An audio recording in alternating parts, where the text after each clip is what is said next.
विधि आज बहुत खुश थी। वो अपनी शादी की सेज पर बैठकर विनीत का इंतजार कर रही थी। हे भगवान, तूने आज मेरी बात सुन ही ली। जैसा मैं चाहती थी वैसा ही हुआ। मेरे पिता के कम खर्चे में ही मेरी शादी हो गई और मुझे इतना अच्छा परिवार भी मिला। मैं आपसे वादा करती हूँ कि अपने सास ससुर की खूब सेवा करूंगी और उनको अपने माँ बाप की तरह ही मानूंगी भी। विधि ये सोच रही थी कि किसी के कमरे में आने की आहट होती है। उसे लगता है कि इस वक्त विनीत ही उसके पास आ रहा होगा, तो वो और सहम कर बैठ जाती है। कमरे में एक आवाज आती है, अरे बहू रानी, बड़ी शांत बैठी हो, लगता है जैसे कमरे में कोई है ही नहीं। ऐसा बोलती हुई उसकी ननद परी उसके पास आ रही थी। आज तो तुम्हारी पहली रात है, तो मैं अपना नेक लेने के लिए आ गई। वैसे भैया तो मुझे आने ही नहीं दे रहे थे, लेकिन फिर मैं भी तो बड़ी जिद्दी हूँ, उनको वहीं रोक कर आ गई। जब तक मेरा नेक नहीं मिल जाता मैं तुमको अंदर नहीं जाने दूंगी। क्यों, मैंने सही किया ना? जी दीदी, सबका अपना अपना हक होता ही है। तो फिर लाओ मेरा नेक, मैं चलूं फिर। विधि अपने पर्स को खोलकर उसमें से कुछ पैसे निकालकर परी के हाथों में रखती है। मुझे क्या भीख मांगने वाला समझा है तुमने? ये क्या चिल्लर दे रही हो मुझे? दीदी, मेरे पास तो आपको देने के लिए यही था। हाय राम, मम्मी पापा ने क्या भिखारी के घर में शादी कर दी मेरे भाई की? मैंने क्या क्या सोचा था, क्या क्या बोलकर आई थी मैं अपनी सास को कि मेरे घर वाले मुझे बदले में क्या क्या देने वाले हैं, और ये तो मुझे चिल्लर पकड़ा रही है। ये अपने सिक्के अपने पास ही रख।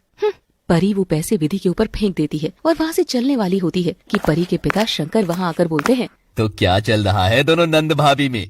ये सब आपकी वजह से हो रहा है। जो भी हो रहा है, आप ही को पसंद थी ना ये लड़की। देखो तो जरा ये नेक में मुझे क्या दे रही है। अरे परी बेटा, विधि की आदत है मजाक करने की। तुमको देने वाली सोने की अंगूठी उसने पहले ही मुझे दे दी थी, ताकि वो उसे अलग ही रख सके और सामान में उसको ढूंढना ना पड़े। लेकिन तुमने उसको क्या क्या बोल दिया। शंकर सोने की अंगूठी परी की तरफ बढ़ाता है। अंगूठी पकड़कर परी बोलती है, मैं भी न जाने क्या क्या बोल गई। मुझे तो पता ही है कि मेरे पापा कभी कोई गलत काम करते ही नहीं है। वो खुश होकर विधि को गले लगाकर बोली, मेरी प्यारी भाभी, आपको नजर न लगे किसी की, और वहाँ से चली जाती है। पिताजी, मैंने तो आपको कुछ दिया ही नहीं था, फिर आपने झूठ क्यों बोला? बेटा, अगर किसी के झूठ बोलने से किसी को खुशी मिलती है तो वो झूठ बोल देना चाहिए। तू अपने आंसू साफ कर और मुझसे वादा कर कि कितना भी बड़ा संघर्ष करना पड़े तू कभी टूटेगी नहीं। चल, जो कुछ हुआ वो अब भूल जा।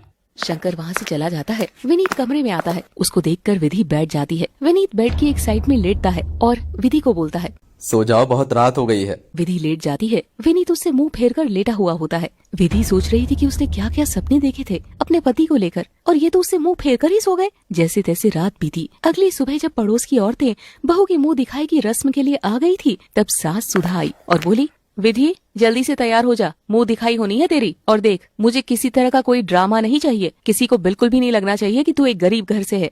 वो ये सब बोलकर वहाँ से चली जाती है। विधि तैयार हो गई थी। उसने सभी गहने पहने हुए थे जो उसको शादी में मिले थे। परी उसके पास आई और विधि के सुंदर रूप को देखकर चौंक गई। वो विधि से बोली, विधि, मुझे लगता है ये गहने तुम पर सूट नहीं कर रहे। क्यों ना तुम इन गहनों को उतार दो? वैसे भी ये इतने सस्ते लग रहे, तो इनको देखकर तो पड़ोस वालों को पता चल ही जाएगा कि तुम एक गरीब घर से हो। तब भी तुम्हारे घर वालों ने ये सस्ते गहने तुमको दिए हैं। विधि परी की बात मानकर वो गहने उतार कर वहाँ से नीचे चली जाती। औरतें घूंघट उठाकर विधि का मुंह देखने लगती है। उसको देखकर वो बोली, अरे सुधा, बहुत ही सुंदर बहू लाई हो, लेकिन क्या बहू पर कोई गहने वहने नहीं है जो बिना गहनों के आ गई? मैंने तो इसको बोला था कि पहन ले, लेकिन आजकल की लड़कियां भी नेचुरल ब्यूटी के चक्कर में सजना संवरना ही भूल गई है। सब हंसने लगते हैं। तभी दूसरी औरत कहती है, हाँ बहन, ये बात तो सही कह रही हो तुम। एक हमारा जमाना था, पैरों तक घूंघट करना होता है, चाहे भले ही आगे कुछ दिखे या ना दिखे। अच्छा, अब हम चलते हैं। ले, बहुत सारा शगुन। अमीर घर की बहू होने की वजह से विधि की झोली शगुन के पैसों से भर गई। सब औरतें वहाँ से चली जाती है। विधि भी अपने कमरे की तरफ आगे बढ़ती है। सुधा उसको रोक लेती है। ओ साहबजादी, कहाँ जा रही है? ला, ये पैसे मुझे दे। ये सब मेरी वजह से तो आए हैं। अरे अगर मैं किसी के बहू को पैसे ना दी होती तो क्या तुझे कोई फूटी कौड़ी भी देता? हाँ माँ, वैसे भी इसने इतने सारे पैसे पहली बार ही देखे होंगे, तभी तो फट से इनको रखने के लिए अपने कमरे की तरफ जा रही है। विधि पैसे देकर जाने लगी। बहुत हुआ अब नई बहू का नाटक। चल अब फटाफट से खाना बना, हमें बहुत भूख लगी है। विधि खाना बनाने चली जाती है। खाना बनकर तैयार था। सब खाने के लिए बैठ जाते हैं। जरा हमें भी दो, जल्दी से खाना देखे तो कैसा खाना बनाया है बहू ने। विधि सबको खाना देती है। ये कोई खाना बना है? इसे तुम्हारे घर के नौकर भी ना खाएं। हाय राम, कितना तीखा बना दिया है। तुझे खाना बनाना भी नहीं आता क्या, या हमारे बड़े घर को देखकर खाना बनाना भूल गई है?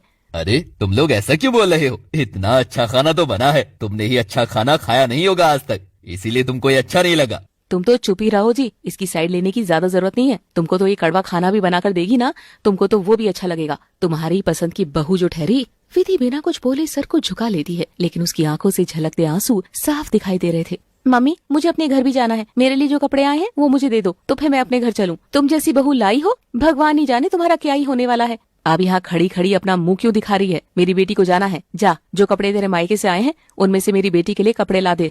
विधि अपने घर से आई सारी अच्छी अच्छी साड़ियाँ उठाती है और परी के सामने लाकर रख देती है। दीदी जो आपको पसंद हो वो साड़ी ले लो। सभी साड़ियाँ बहुत ही सुंदर और अच्छी थी, लेकिन परी को तो अपना ताना कसना ही था। ये कोई साड़ी है? तुम गरीबों को अच्छे कपड़ों की पहचान भी नहीं है। ऐसा लगता है जैसे किसी पीठ बाजार से खरीद कर लाई हो। इनको लेकर अपने ससुराल गई ना तो मेरी क्या इज्जत रह जाएगी। ये तो मैं बिल्कुल भी नहीं लेकर जाने वाली। परी साड़ी को फेंकती हुई बोली, लो तुम्हारी साड़ी तुम्हें ही मुबारक। इससे अच्छा तो मैं अपने ससुराल बिना साड़ी लिए ही चली जाऊं, कम से कम बेइज्जती से तो बचूंगी। पड़ोस की एक औरत आ जाती है, नीचे गिरी साड़ी को देखकर बोली, क्या बात है सुधा, इतना दहेज मिल गया क्या जो संभाले नहीं संभल रहा? साड़ी जमीन पर गिरा रखी है। अरे इतनी अच्छी साड़ियाँ उठाकर रखो भाई, मैं तो तुम्हारी बहू का मुंह देखने आई थी, लेकिन यहाँ तो कुछ और ही देखने को मिला। अच्छा तुमको ये साड़ी अच्छी लग रही है? अब अच्छी है तो अच्छी लगेगी ना। आंटी लगता है तुमको भी अच्छी चीजों की परख नहीं है, तभी ये तुमको अच्छी लग रही है। मुझे तो बिल्कुल भी पसंद नहीं आई।